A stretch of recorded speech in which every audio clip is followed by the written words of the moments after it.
Welcome to the Earth Keepers podcast. This podcast is for people who seek new and better ways to love and care for the earth. It's a podcast for anyone who is deeply concerned about the harm being done to the environment on a local and global level. It's a podcast that builds community and connection between people of like heart and mind, people who believe that earth care should be integrated into every aspect of life, and for many in the Earth Keepers community, that includes our spiritual lives. In this episode, we'll be talking to Jessica Zimmerle, Advocacy Director at Earth Ministry. Earth Ministry, part of the Interfaith Power Light network in the U.S., aims to inspire and mobilize people of faith from diverse traditions to advocate for strong environmental policies and to offer guidance to faith communities who want to work toward environmental justice. Importantly, they work to create conversation and collaboration that doesn't ignore cultural and ideological differences. Instead, they place a high value on diversity that brings new perspective and broadens understanding.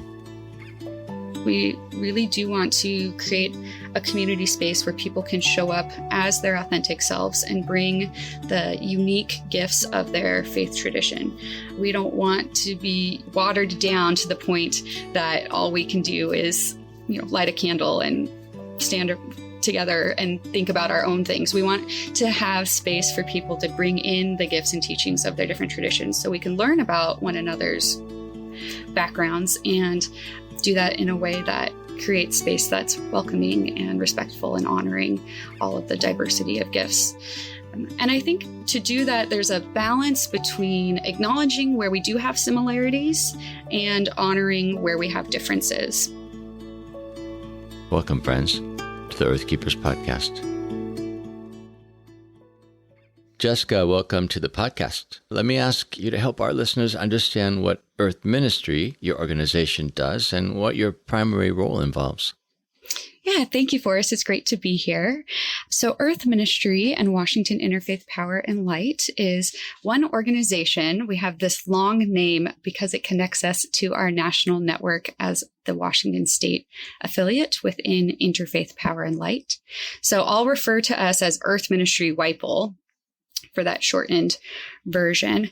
And we specifically work with people of all faiths to engage around environmental stewardship and justice, both in working with houses of worship and in engaging in advocacy for policies that align with our values of justice and stewardship and responsibility. And my role is the Advocacy Director is to really give people opportunities to put their faith into action on various different environmental justice campaigns, ranging from climate justice issues to toxic chemical reform to salmon and orca recovery and more. So Earth Ministry is the local iteration, and Washington Interfaith Power and Light is a broader organization, or at least an arm of it. Can you explain the relationship between the two organizations and how they collaborate? Certainly. So Earth Ministry is about 30 years old. And at the time of our founding, we were one of the first organizations working in the intersection of faith and environment. And we've seen more blossoming in this faith-based environmental movement. So Interfaith Power and Light came about 15 years after Earth Ministry got started. So rather than create a second organization doing similar work here in Washington State, we decided to work together. We believe collaboration is really important in this work. And so we became Earth Ministry / Washington Interfaith Power and Light to connect with that national network. And now there's about 40 states across the nation that have an IPL affiliate, which is a really awesome way to come together around this very niche intersectional work. So what are some of the most exciting things that Earth Ministry is involved in these days? Oh gosh, we're involved in so many exciting things these days. From my end on the advocacy side, I really get energized about our work in solidarity with Northwest Native nations. We're really intentional to follow the leadership of tribal council, of Native activists from various different nations when requested for allyship. So that has looked like working together to stop fossil fuel infrastructure like coal export terminals, oil by rail facilities, and now fracked gas is the big threat. And we're working with the Puyallup tribe in Tacoma, Washington to try to halt a dirty fracked gas facility threatening their treaty rights and sacred lands and waters. So it's always an honor to be able to show up in solidarity with tribes across the state. Much of that work also involves our efforts to recover abundant salmon and orca, which are, spiritual keystone of Northwest Native tribes. So their decline and the environmental issues surrounding that goes beyond just an environmental issue to one that touches, of course, our treaty obligations, but also our spiritual and cultural responsibilities to the First Peoples of this place. Well, before we go too much further into your work with the organization, I think listeners would love to know more about you as a person. And I would imagine that your vocation, namely your commitment to environmental advocacy and earth care, is rooted in connection to the natural world. So I'm wondering, when you look back at your formative years, how were those connections inspired? And maybe what were some of the shaping experiences in your life? Yeah, I have been reflecting on this a bit and have landed on 3 key stories in my life that have led me into this work as a sense of vocational call. And it starts when I was just a wee one, and I would walk to school with my mother when I was maybe in kindergarten, first grade. And I grew up in Northern California in the Central Valley. So it'd get rather hot during the day, but we'd have those dewy mornings. And so when I would walk to school, it was maybe 2 blocks down the street, but it would take a good half an hour because my mom, bless her, would wait with me while I would stop and take every single worm that I found on the sidewalk and gently place it back into the neighbor's lawn or yard. Because it just felt, there was just something in me that felt wrong, that we put this cement sidewalk in their home and then they can't survive on it. So that was kind of a first memory of stewardship in my formative young years. And then, as I grew, I was in the generation, so I'm 31 years old. I'm kind of in the generation right before the youth-led environmental movement really started to take steam. So I was like the only person in high school who graduated with the environmental studies honors. And I was kind of often felt like that, like prophet calling out in the wilderness about this issue. So it fills my heart to know that youth today are taken really seriously within the movement and really showing leadership and being heard at a different level than when I was crying out. And eventually I landed up in college at Pacific Lutheran University in Tacoma, Washington. And I had the opportunity to study abroad and was really fortunate to end up in Madagascar for a semester. And at that point, I was thinking, I want to do conservation biology. I want to work with animals of some sort. And Madagascar just broke open my heart to the human side of environmental issues. When I was there, they had the worst economy in the world. And, we'd see people cutting down the rainforest, which is unlike any other place. They call Madagascar the 8th continent because it's so unique. But people are, cutting down these ecosystems, and it's really for direct consumption to turn to charcoal to feed their family. And from conversations I had with my Malagasy host family and community members, I really started to think about the values that drive what we do and how we interact with the natural world, and seeing how conservationists from other countries would come in with their value set and try to impose those on the Malagasy. And that certainly wasn't resonating. So how can we work within existing value systems to shape how we can be in more harmony with the natural world and one another, was something I really took away from that experience. And that ultimately kind of led me to Earth Ministry. So I started here straight out of undergrad, and that was 9 years ago now, which is wild. And the rest is history, because this organization is really doing that work of working within a values framework to address the environmental and climate crisis. And that brings a different depth to the work for me that is really crucial to sustain it over the long haul. Do you know what's funny is that when I was a kid, I was also a worm rescuer. We're all out there. I know. And my mom was equally patient with me while I did that, wherever we went. You know, I actually rescue worms to this day. Yes. And I have a tip if you're wondering. You know how it's hard to pick up a worm off a sidewalk sometimes? Mm-hmm. You can use a credit card to kind of scoop them up. Oh, that's a good idea. Yeah, I'm walking my dog and I'm trying to pick up worms, and then the dog is interested in the worm, and it's not always a good ending there. So that's a good suggestion. I'll have to try that. Well, to help us understand more about the work of Earth Ministry WAIPL, I wonder if I could read the organization's vision statement and then maybe ask you to unpack that a bit.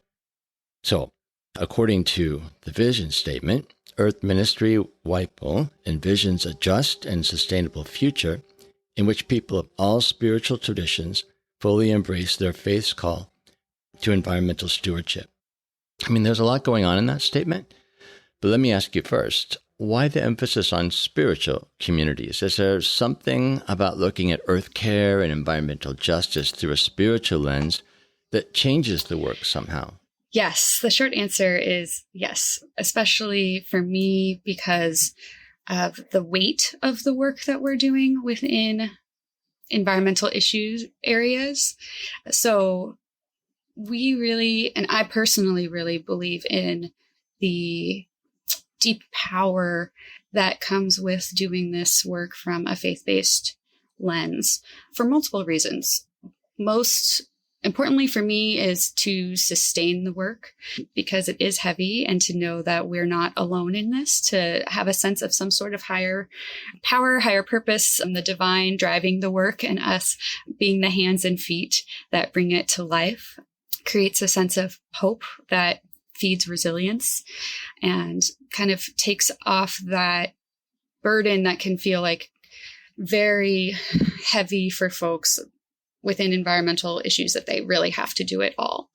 For me, I come from a Lutheran background in the ELCA Lutheran tradition. And so we talk a lot about being saints and sinners. And that's one of Luther's really like foundational teachings. And so I often apply that to this work because nobody can be the perfect environmental saint. It is quite literally impossible. And if you try, you're going to be wearing yourself thin because you'll just be like Luther. You know, he had such angst and self-loathing and disappointment because he couldn't be perfect. And so with the gift of grace and the freedom that allows, you can lean into where you are called, where you do have gifts to contribute, and know that you're a piece of the puzzle, but you don't have to do the whole puzzle yourself. So I think that that's really foundational on a personal level. In coalition spaces and a movement building level, I think that the gift that spiritual communities bring is really valuable in that we tell stories, we bring in our values, we speak from the heart, and we take the conversation to a different level that can connect with folks in a way that is really moving. You know, there's plenty of people showing up telling decision makers about facts and figures and the science and the data. And I think what really keeps people awake at the end of the night is a good story.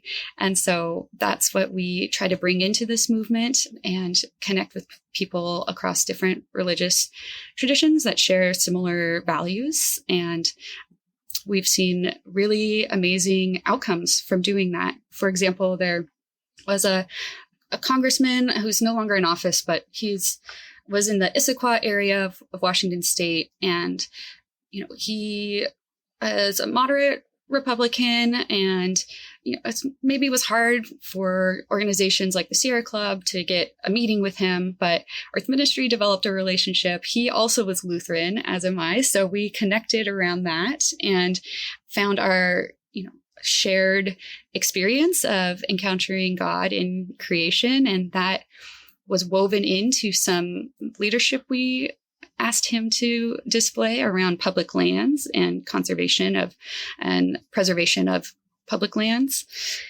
And eventually we also asked him to be one of the leaders opposing Arctic drilling. And he was, I think, one of 4 or 5 Republicans who stepped forward on that. So it opens different doorways for conversations and connections outside of the mainstream environmental conversation. And it can open people's heart to thinking about things through a different lens that gets to the core of who they are and will influence how they act. I'm imagining that, as ideal as that sounds, the whole idea of collaborating with folks of other faith traditions, it's also got to be hard work and a little bit fraught with risks in some ways. I think just about where you led the conversation talking about working with Northwest Indigenous people. And I know that a lot of Indigenous folks have a lot of woundedness and suspicion that's actually quite well founded. And so, there is a wariness about working, especially with groups from the Christian tradition, just because there is that history of failure and even abuse.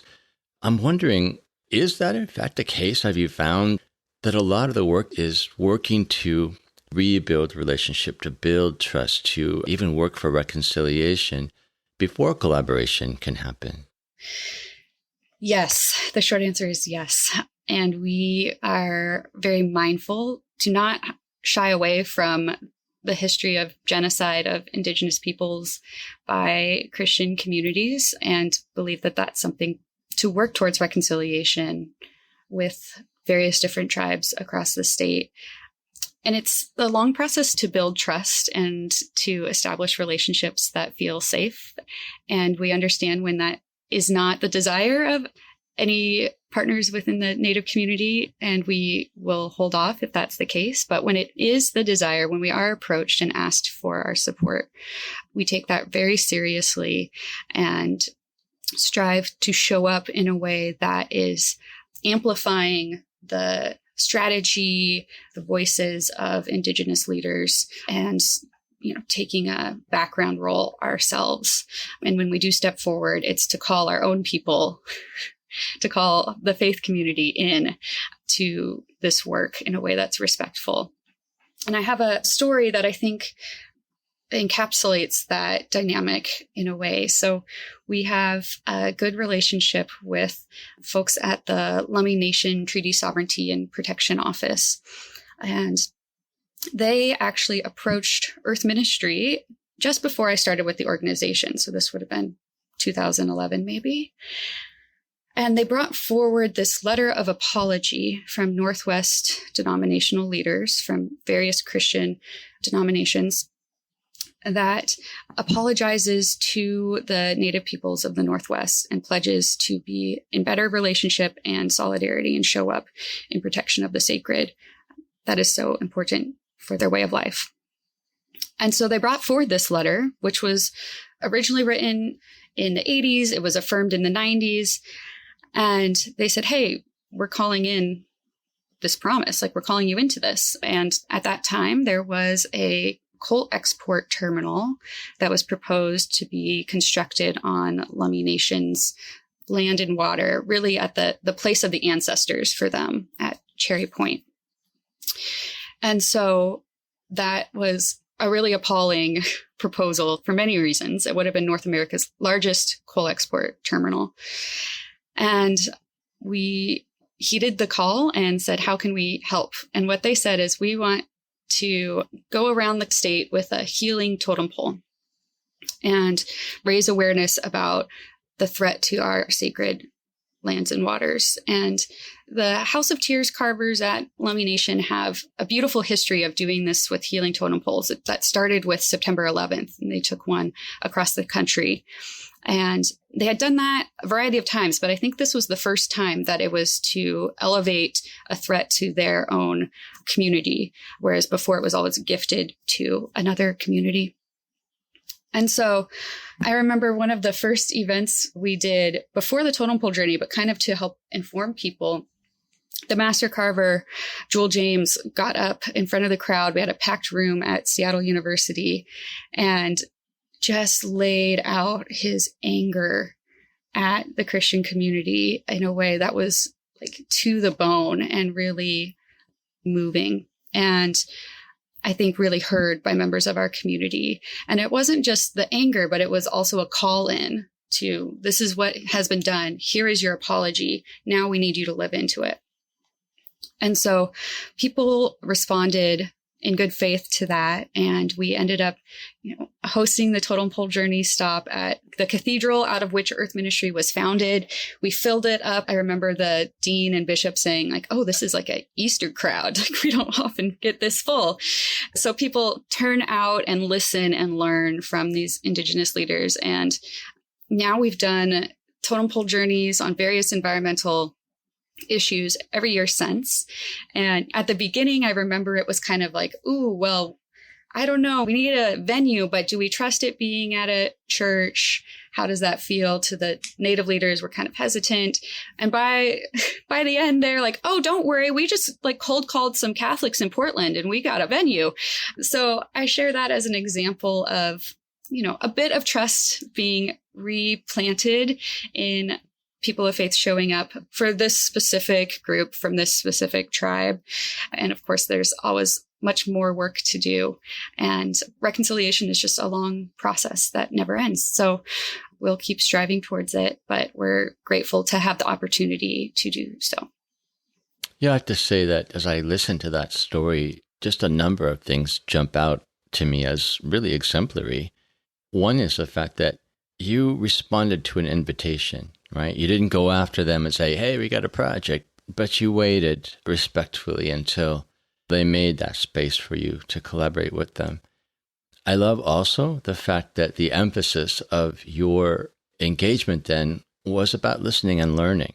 You put people in places where they could understand better, where they could learn and listen and maybe not come in with an attitude of expertise that so often mainstream culture practices. But the other thing is that there's something about staying present in hard spaces, hard relational spaces that isn't done enough these days. And the fact that I'm just imagining this crowd at the university, thinking about, how I might respond if I were listening to the anger expressed by this native teacher, native speaker. And the natural reaction, I think, for people is defensiveness, right? Or just the urge to flee. But the fact that your organization encourages people to stay in that uncomfortable place, because there is no other way, right? Except that we face that truth full on. We look at the complicity of our traditions. I mean, there is no other way to reconciliation and healing except through that sort of hard, honest presence. Yeah. And I think you're so right that defensiveness can be a gut reaction. And I'm proud of the communities that are within our network that have taken that and have said, wow, I need to learn more actually. So it's also really important to look at how we do this work, which is embodied in our mission statement. So our mission is to transform faith into action for the well-being of communities and the environment. And I often like to kind of break that down into the key components, which first of all is faith into action. So we really believe in living our faith out in the world and in community and practicing our spirituality in a way that makes a difference both on the individual household level, on the communal congregation community level, and on the systemic political level. And so putting our faith into action, not just talking about it, but walking the walk as well. And then the second half of our mission statement looks at the well-being of communities and the environment. So this is really looking at our interconnectedness and looking, beyond the natural world, or what some are calling the more than human world, to also include the human community and really to see the ways that environmental racism and longstanding practices of concentrating pollution in marginalized communities are unjust and out of alignment with faith community values. And actually, it was the United Church of Christ, the UCC tradition, that first named the phrase environmental racism. And this came out of a report they did looking at the proximity of toxic industrial facilities to different communities of different racial and ethnic backgrounds, and seeing how it was much higher for folks who are BIPOC than for white communities. And that, I think, was in the 70s. So seeing that come out of the Christian tradition as really foundational to how we do this work and to our intention to always centering justice and equity in how we show up. So a lot of the congregations within Earth Ministry WAIPL's community are doing work around dismantling the doctrine of discovery, which is a really foundational piece of Christianity that is like bedrock that we don't even notice in many ways, but that is the foundation of colonial expansion and colonialism that says, when settlers found land, this is all with air quotes around it, that, essentially the native communities there did not exist and could be conquered. So seeing our communities really lean into that and say, wow, let's look at how this is below us and around us in ways we don't notice, and then work to dismantle it, I think is really important. So it's a balance of doing our own work, and that work is also done by invitation. At our most recent Totem Pole journey this May, it was in Tacoma, Washington.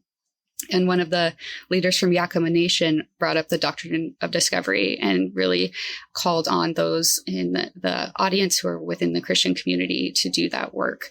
So it's, doing our own work, listening, showing up, and responding in a way that's respectful. Hey friends, as most of you know, we did an episode not too long ago with Zach Stein of the environmentally focused investment management firm Carbon Collective. I noted in that episode that I would be doing a test drive of their services with my daughter Kyra and sharing with all of you about our experience. While in the end we discovered a glitch in their system, Carbon Collective was quick to fix it, and on the whole, we were impressed with the company and learned a lot about green investing from the site. So, check out our video review of Carbon Collective in the podcast show notes and on the Earth Keepers podcast webpage. Before we get back to our conversation with Jessica Zimmerle, take a minute to hear about a great new learning and spiritual formation opportunity from our friends at Waymarkers.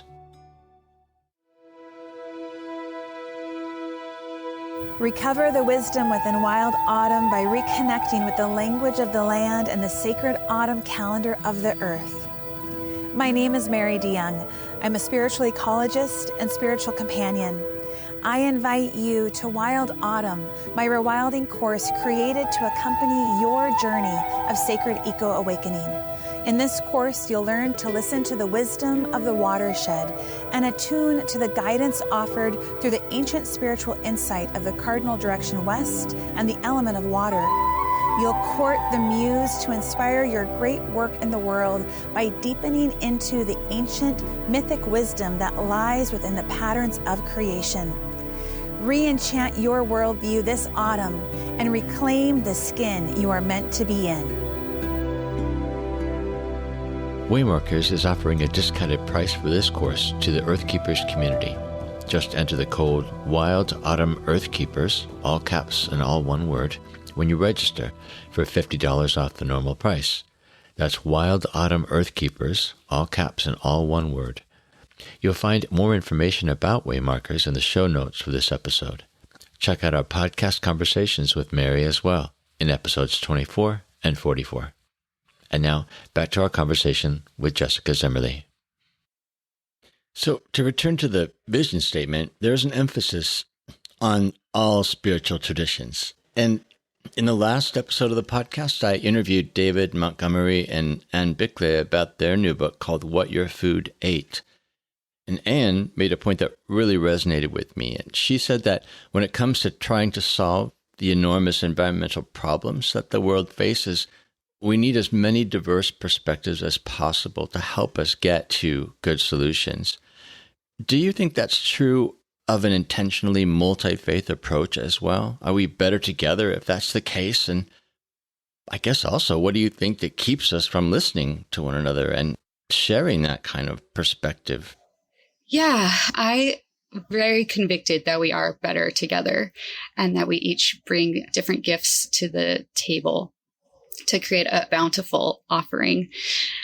I think it's a balance between acknowledging our similarities and honoring our differences.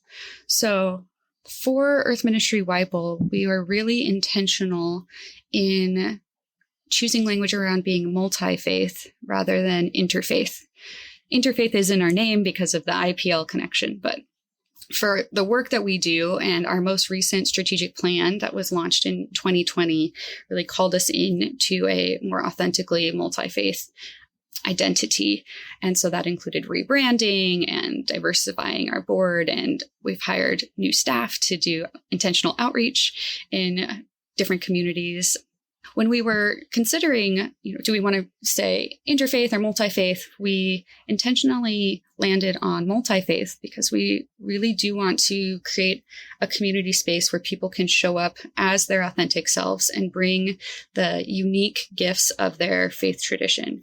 We don't want to be watered down to the point that all we can do is, light a candle and stand together and think about our own things. We want to have space for people to bring in the gifts and teachings of their different traditions so we can learn about one another's backgrounds and do that in a way that creates space that's welcoming and respectful and honoring all of the diversity of gifts. And I think to do that, there's a balance between acknowledging where we do have similarities and honoring where we have differences. And I think a lot of the interfaith movement focuses more on the similarities, and we want to hold space for those differences as well, because we think that they do help us learn in a variety of different ways. And I can share a personal example of that for me. So one thing that we've been engaging the Jewish community around is that it is the Shemitah year, which is the year of Sabbath for the land, the year of rest. So in the Jewish tradition, this happens every 7 years. And then there's a Jubilee year on the 50th year. So after 7 sevens. And it includes letting the land rest, but also there's a lot of economic justice pieces interwoven in. Debts are supposed to be released, and people are essentially given a fresh slate to succeed in society. And for me, a really small level of how that's impacted me is through my gardening practice. So I have a small pea patch plot here at the church where our office is housed. And I actually have this sign on my desk that I took out of my garden because last year I was a bit disappointed to see that my tomatoes would get just ripe and then they would disappear. And somebody else was enjoying those tomatoes. And I had put so much time and love into growing them. And so I made a polite little sign that just said, please don't pick from the garden. And, it, I think kind of worked. And I started to have more tomatoes in my lunches. But now I have a different perspective towards that with it being the Shemitah year. So in the Shemitah year, the teachings say that you are to let anyone from the community come and take what grows. You're actually not supposed to work the soil, and it's supposed to kind of be whatever sprouts up. So the soil gets a rest as well. But really sharing the abundance of what is grown. And so I've taken that sign out, and, earlier this week, even some of my tomatoes disappeared. And, it might be squirrels. It might be a neighbor. It might be a child on the way to the zoo across the street. But I have kind of released that sense of ownership over the yield of this small plot of land and kind of opened my heart more to it being open to community, even when that's very countercultural to the main society's, primary view of something as simple as a garden. And in doing that, it plants seeds that go further than I know. You remind me of a similar problem I've been having with my garden for several years now. And that is once the corn in my garden gets to a certain height, just about to produce ears, a squirrel comes and chops it down from the base, because apparently the base of corn plants has sugar in it. And so they just want that little part. And of course, that does no good for the stalk of corn, which then topples over. So this year I thought, I'm going to plant my corn in pots, and I'm going to put it close to my deck and not out in the garden, so that any squirrel who dares to come and take my corn would have to get through me. So I went out yesterday, and sure enough, a squirrel had come to the pots and started eating the corn stalks down. I was so mad. And I don't think a sign will work in this case, right?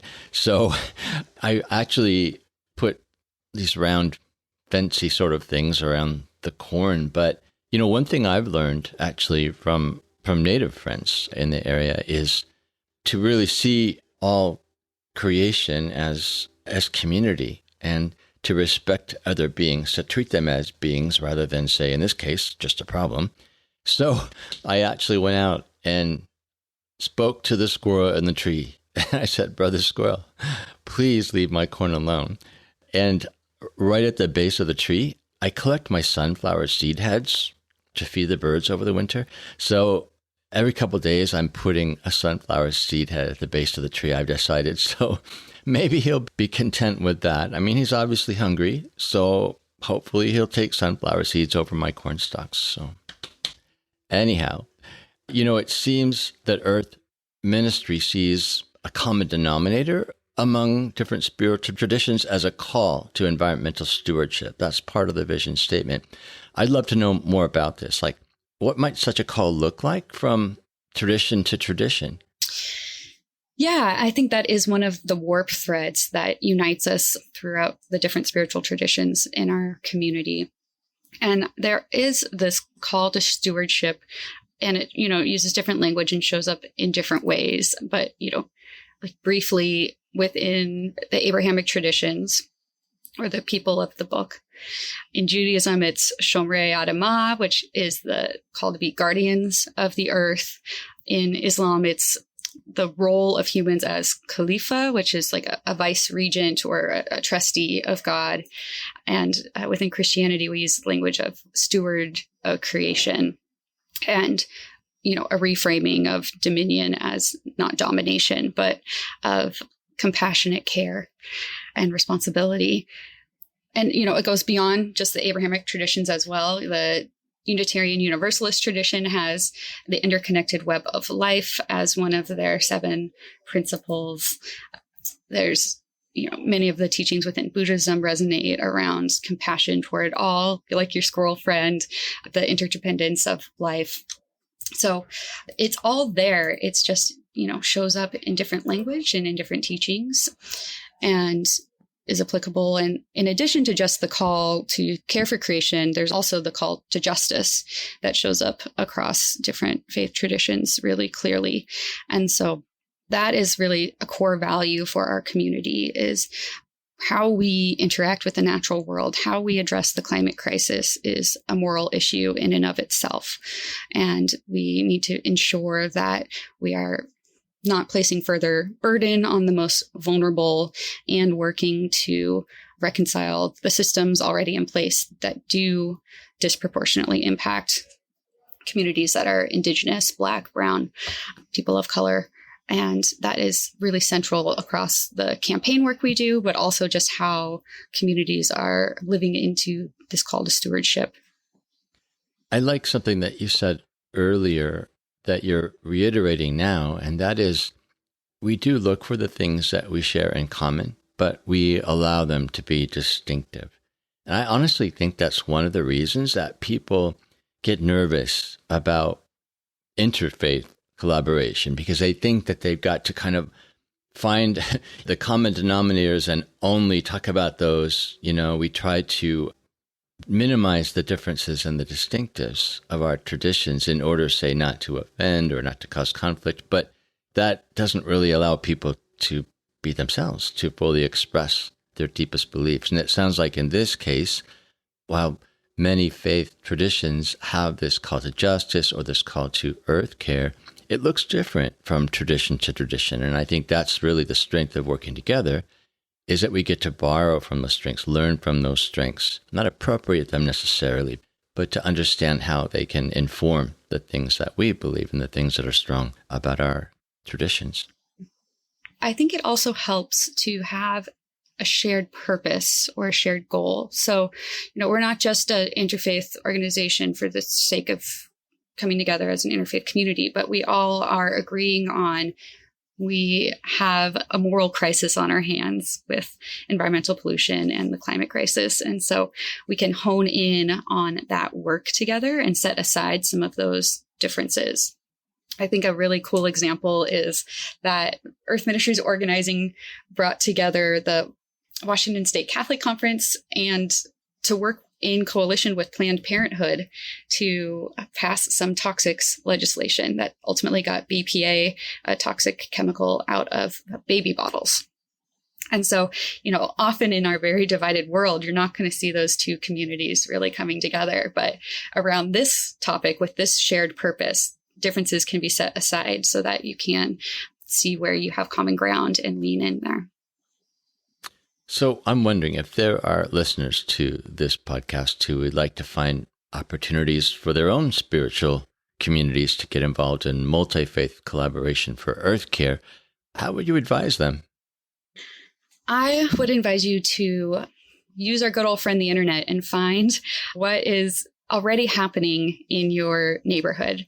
I think there's a lot of energy around this work that is really there's momentum right now, and people sometimes are quick to want to start their own version of this. But collaboration, like I've stated, is so important. And so when we can work together, we're so much more powerful. So, for example, Earth Ministry has our first local affiliate in the Bellingham region of Washington. So this is about 2 hours away from our office. So we are a statewide organization and we try to make the rounds throughout the state. But a group there kind of formed, and they're really authentically interfaith and doing awesome work. And we decided to work together in partnership with them as a local affiliate of Earth Ministry WAIPL so that we could do that work together and collaborate. And so we share kind of our statewide resources and action and tools and expertise from doing this work a long time. And they share their local presence and are able to organize on a more tight-knit level that we don't have the staff capacity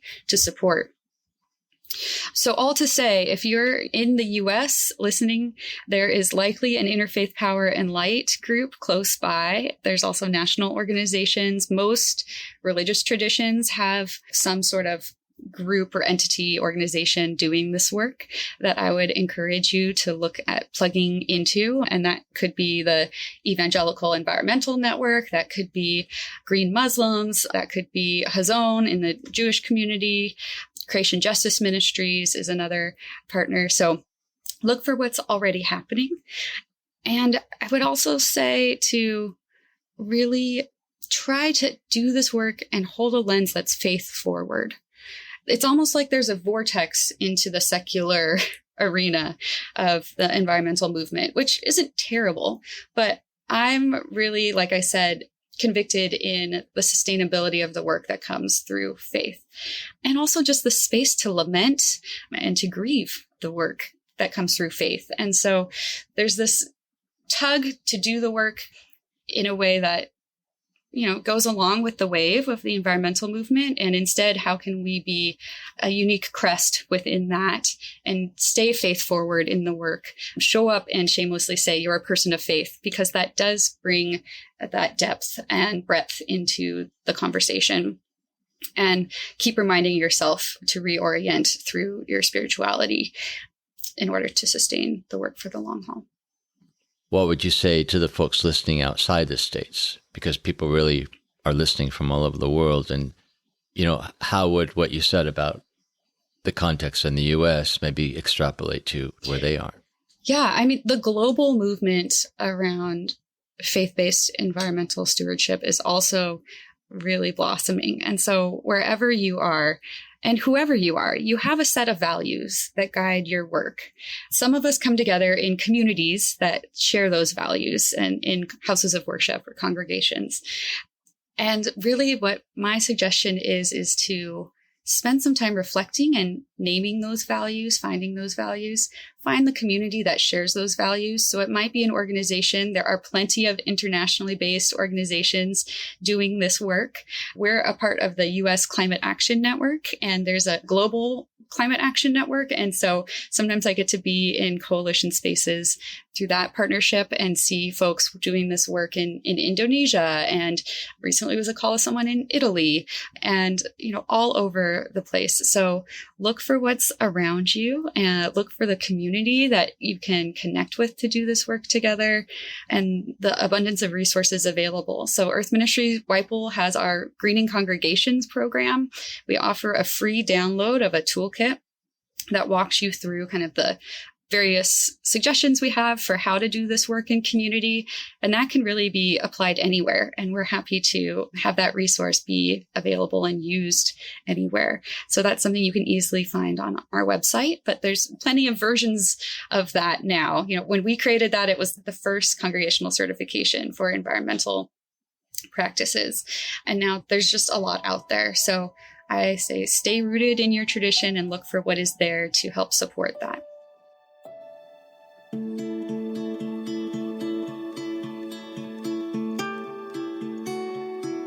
We've been in conversation with Jessica Zimmerle of Earth Ministry, Washington Interfaith Power and Light.